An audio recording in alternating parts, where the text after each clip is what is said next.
depuis, un an et demi, presque 2 ans, on va dire, avec Google, on ne peut pas avoir une présentation de smartphone haut de gamme sans qu'on nous parle de fonctions à l'IA qui vont tout révolutionner, faire le café limite.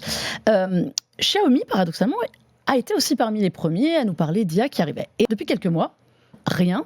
Barcelone, où il y avait le Mobile World Congress, ils présentent leurs 2 flagships, les Xiaomi 15 et Xiaomi 15 Ultra. Oui, qui sont des très haut de gamme. Très haut de gamme, photo et tout. Mais alors là, on ne nous parle pas du tout de fonctions à l'IA.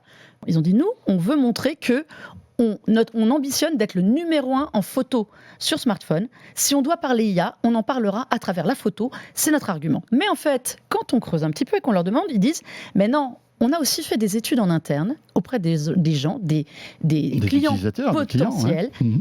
Presque 1 sur 2 a peur de l'IA, c'est-à-dire il est même réfractaire, ne veut pas entendre parler d'IA.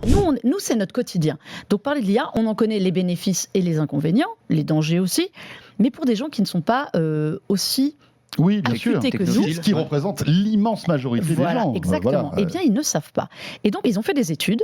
Ils disent, on ne veut pas faire comme certains dont c'est le seul argument marketing aujourd'hui et parler de ça parce qu'on sait que les gens en face ont peur.